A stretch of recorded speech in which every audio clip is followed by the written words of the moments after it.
Good morning, everyone. All of us after Hanukkah, some people are on vacation time, but even vacation time will still have to learn.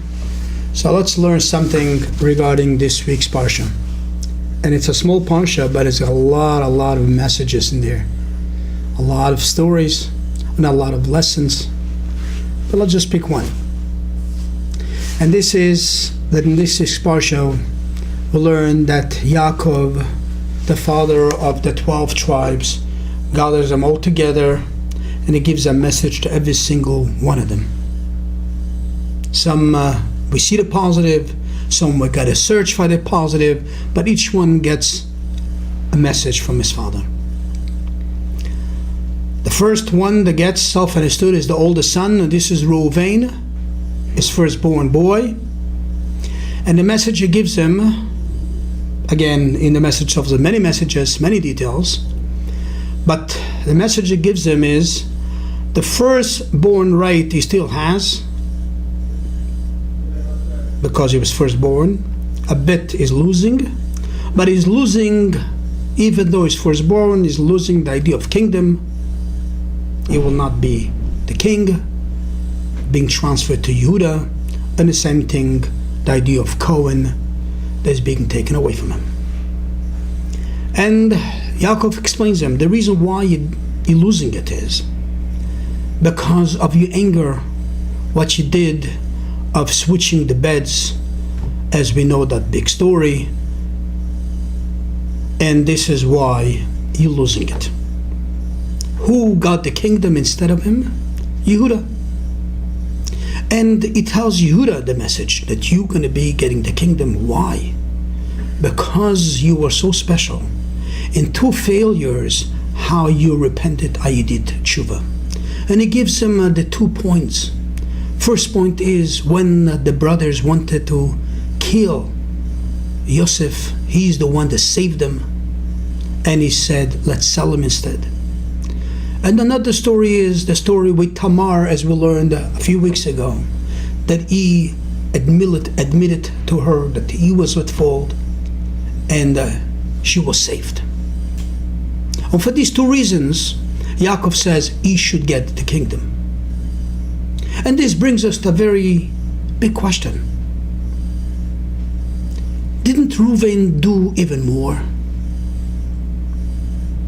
We'll learn about Reuven also, that he told his brothers, put him in the pit, because he wanted to make sure they don't kill him.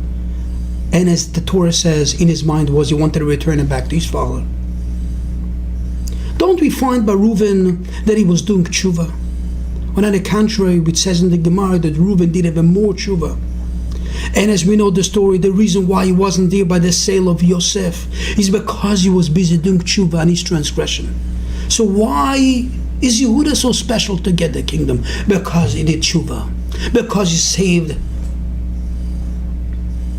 Yosef. Wasn't Reuven doing the same thing? Didn't he try the same thing? He was also trying to save Yosef. He was also doing tshuva, the same as Yehuda was doing tshuva on the story with Tamar. He did tshuva too. And if you can go deeper, his tshuva is even greater level of tshuva. Nevertheless, it looks like Yaakov is not accepting it. He tells him, you are losing kingdom towards Yehuda. Well, the explanation is short, but a big message isn't there. Yes, Reuven did tshuva, like Yehuda did tshuva. Yes, Reuven tried to save Yosef, like Yehuda did. The only difference is, Reuven tried, Yehuda saved. Reuven tried to save Yosef, but he didn't save him. Who saved him is Yehuda. The same story with Tamar. The tshuva of Yehuda led that Tamar was saved. What is the difference between these two? Yehuda is definitely a great person, Yaakov says. But your tshuva Any good, it's only relating between you and yourself. Yosef was not saved by you. He didn't do for the world. Yehuda, every act he does is someone else gets benefited. Yosef gets benefited, he gets saved. Tamar gets the benefit that she stays alive, she survives. His tshuva, his behavior, his action is not for himself to do tshuva. It's somebody else gets the benefit from it. So Reuven's tshuva is for himself. When on the contrary, because he was busy doing tshuva, this is why he couldn't save Yosef, when Yosef was sold. Would he not being busy doing tshuva, would he watch Yosef not being sold, he would do a bigger mitzvah, because you would save him. The tshuva of Reuven was a tshuva for himself, for his transgressions, for his becoming more uplifted. The tshuva of Yehuda was to save someone else. And that's the idea why kingdom, Yaakov says, belongs to Yehuda, not to Reuven. To be firstborn, it's for you. It's staying with you. But to be a king, the whole idea of a king is how to affect, how to help, how to give to others. And that's what he says. Reuven, all your good you do, it's amazing, but it's about you. Yehuda, the good that he does, it's for other people.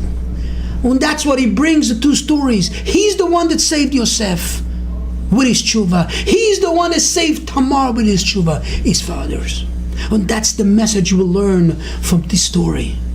It's great to uplift yourself. It's great to do tshuva. It's great to become a holy man. But it's even greater to be occupied to help someone else. And this is what shows the greatness of Yehuda over Reuven. He's there to help someone else. He's there that somebody else gets the benefit. Somebody else gets saved. And that's what a king is. And therefore the message to us is we should act the same as Yehuda. Especially in these days, there's a fast day, Asara B'Tevet, and this reminds us about the beginning of the destruction of the temple. So we have to know that we have to rebuild the temple. How do we rebuild the temple? How do we bring Mashiach that comes from Yehuda to act like Yehuda? Not only doing tshuva. Tshuva is great, but the tshuva we do is, how could we help? How could we save another Jew? And this will make it be that instead of Asara B'Tevet as a fast that we have, it should become a celebration. It should become a holiday. Have yourself all a good Shabbos.